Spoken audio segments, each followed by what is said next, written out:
All right, what's happening, y'all? It's your boy Rico from Street Scores, and things are getting really interesting over there with the Washington Commanders.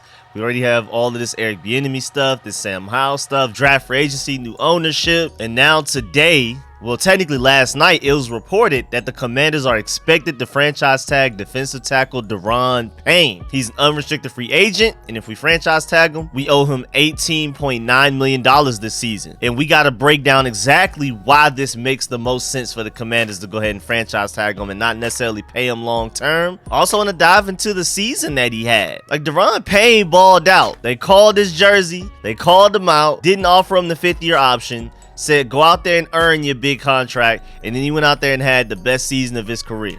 Now, I'm hoping that if we end up paying him long term, he does what Jonathan Allen and Terry McLaurin did, which is have their best season of their careers immediately after getting paid. I hope Daron Payne is not one of those guys that has his best season trying to get paid, and as soon as they get paid, they just go back to what they used to be. I'm going to assume he's not, and I would love to pay him long term, but we got to dive into why the franchise tag does make the most sense right now. But before we do all of that, make sure you subscribe to the channel, hit the bell next to the subscription button so you get notification immediately, and every time I release an informative and opinionated video just like this one, make sure you pull up every Sunday for the Commanders live call-in show where I open up the phone lines and y'all call in and give your opinions on everything, including this Daron Payne situation, Sam Howell, Eric Bieniemy, all of that. And of course, make sure you stay tuned for all of the content. I have so many videos I need to work on. Now that I just got through my busy week, I'm about to be coming back to y'all with daily content. Supposed to do more than one video a day with all of the stuff we have with the draft, free agency, all kinds of stuff. So make sure y'all stay tuned. Without further ado, let's get it.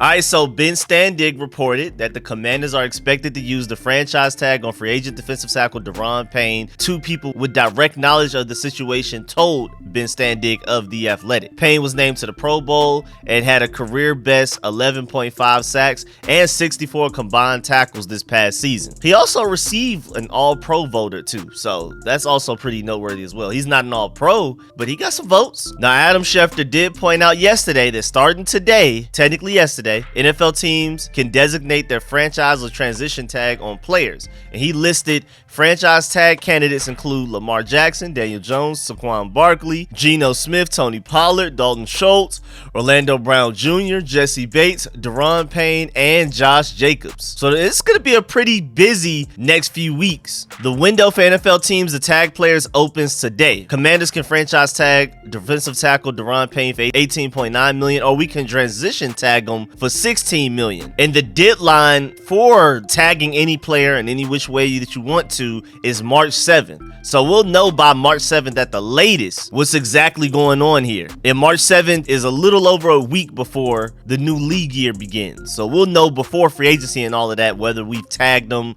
maybe we pay them before then, long term, all of that type of stuff. We'll see. But we'll get a definitive answer by March 7th on whether or not Daron Payne will be franchise tagged or whatever tag. Just to let you know, if you don't know, non-exclusive franchise tag is when most refer to the franchise tag. They generally talk about the non-exclusive version, this one. This is a 1-year tender of the average of the top 5 salaries at that player's position over the last 5 years, or 120% of his previous salary, whichever is greater. The player can negotiate with other teams. The player's current team has the right to match any offer or receive 2 first-round draft picks as compensation if he signs with another club. Then you have the exclusive franchise tag.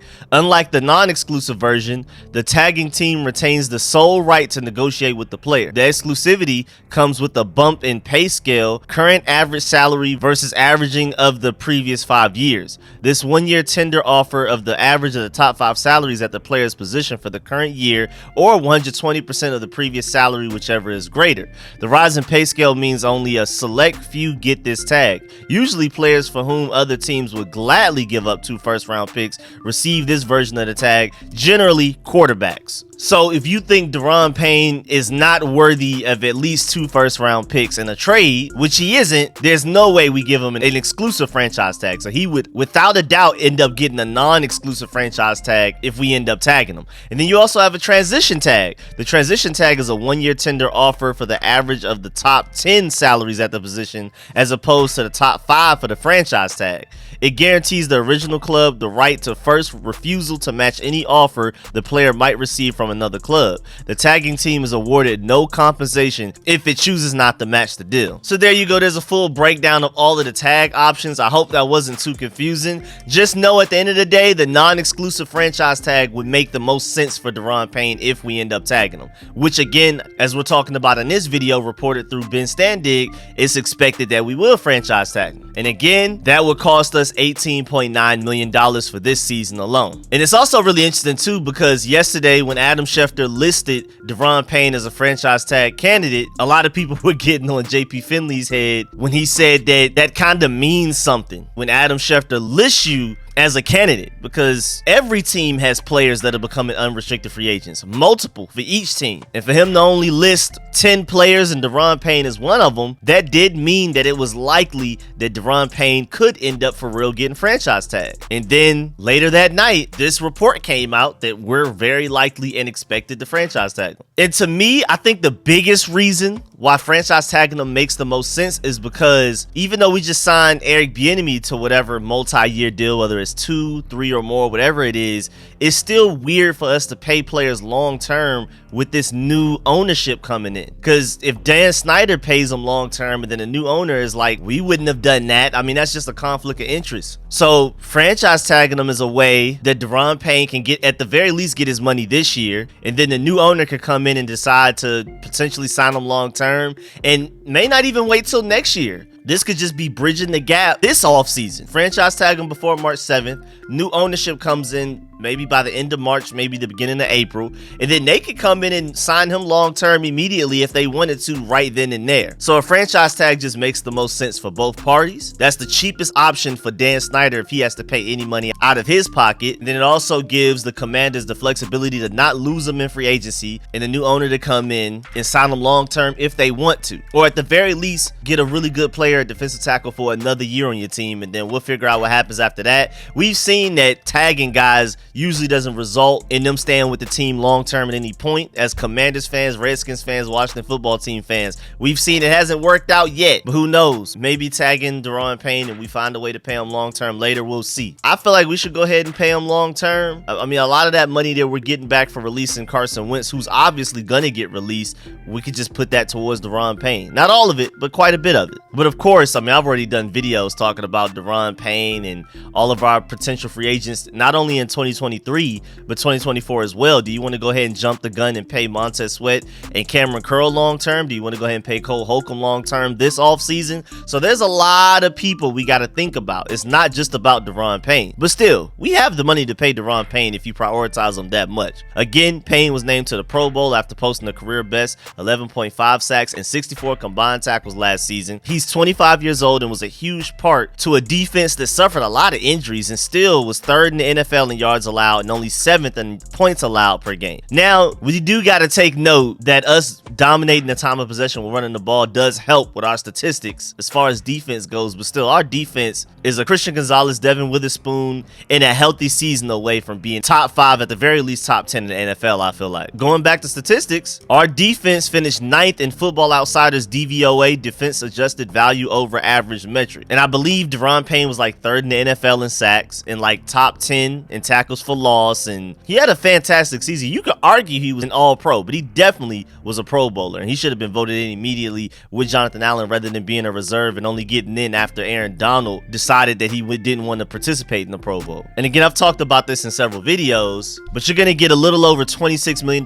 in cap space in addition to what we already have when you release Carson Wentz. We technically have about around $5 million worth of cap space, which doesn't sound like a lot, but that's 14th in the NFL because not a lot of teams have a lot of cap space. And then after you release Carson Wentz, that's another $26 million you add to that. So we get to over $30 million worth of cap space. And you could definitely pay Daron Payne that. But if you are going to pay him long term, go ahead and get out in front of that, because a lot of the top defensive tackles, I mean, we're talking about the guys that got all pro votes, guys that made the Pro Bowl. The majority of them are either 2023 unrestricted free agents like Daron Payne, or they're on their last year of their deal going into this 2023 NFL season. They'll be free agents in 2024, and any of those guys could easily end up getting paid long term. A team could definitely get in front of the situation and go ahead and pay their 2024 free agent this offseason. And so the price is only just going to go up, up, up, and up, man. Every time a new defensive tackle gets paid, the price is only going to go higher and higher for Daron Payne. So we want to be one of the first to pay him. If not, if you end up tagging him, this situation can get really ugly. If you plan on keeping Daron Payne long term, you definitely want to be one of the first people to go out there and sign their defensive tackle long term, especially before like a Chris Jones gets paid. It's projected that Daron Payne's next contract can be somewhere around $80 million over 4 years, with $55 million guaranteed. And then there are also some people that feel like he could get somewhere between $20 million to $24 million per year. For comparison, Chris Jones signed the same deal but with just less guaranteed money back in 2020. But again, the price just goes up and up and up every season. The market always changes. And last offseason, Vita Vea signed a 4-year, $71 million contract, but then the salary cap is jumping up $16.1 million going from last year to this upcoming season. So you could definitely expect for players and agents to notice that and ask for more money just because of that alone. Now, even though he did finish top 10 in both pressures and sacks this past season, when you look at him on a per snap basis, like say pass rush win rate percentage, his 11.3% was ranked 35th out of defensive tackles. And in true pass sets, passes with 4+ pass rushers, a straight QB drop to 7+ yards, no play action, no screens, it took over 2 seconds for the QB to throw the ball, his win percentage ranked 52nd at 14.3%. So on one side, he's a huge part to a great defense. And on the surface, numbers wise, easy statistics to look at, he's a great defensive tackle and it's obvious to pay him long term. But then when you look at a lot of advanced statistics, it's like, I don't know type of thing. But I like Daron Payne. I want to pay him long term, but I just always want to give y'all both sides of the argument. And it's kind of weird because it is pro football focused, so you got to take everything with a grain of salt, and a lot of it is opinionated. But in 2019, his run defense grade was 22nd out of defensive tackles, and then in 2020, it was 15th out of all defensive tackles. But then in 2021, it dropped to 57th, and this past season, it was 90th out of defensive tackles, which is really interesting. It's like he's technically gotten better as a pass rusher, but worse as a run defender, according to Pro Football Focus. But then even if you don't trust Pro Football Focus's opinion, he missed 12 tackles in 2022, and his 17.2% missed tackle rate was 9th highest. But when I look at the tape, I don't really see Daron Payne as this missed tackle failure type of guy. I love his tackling. I want to pay him long term. I'm just giving y'all both sides. His advanced statistics don't sound too good, but his surface statistics sound great, look great when you watch him on tape. Feel like he contributed a lot. The only games this season I was really disappointed in him were both the Giants games, because it just seemed like he disappeared both of those games. But other than that, I loved what I saw from Daron Payne this season, both against the run and against the pass. So it's really interesting. So definitely get in the comment section. Let me know how you feel about everything discussed in this video. Let me know how you feel about this Daron Payne situation. Do you want to go ahead and pay him long term immediately, even with Dan Snyder still being the owner? Do you want to franchise tag him? Which franchise tag would you use? I feel like the non-exclusive one is the obvious one, but maybe you want to try an exclusive one. Maybe you want to try a transition tag. Let me know how you feel about this entire Daron Payne situation. Also, let me know in the comment section, would you prefer to keep Daron Payne long term or Montez Sweat long term if you had to choose between the two? Hopefully we don't get to the point where we have to, but if we do, let me know who you would choose between those two. And of course, man, I appreciate all of the support, man. Shouts out to all of my sponsors, especially my Pro Bowl sponsors whose names you see scrolling on the screen right now. I'm gonna catch y'all later. I'm out.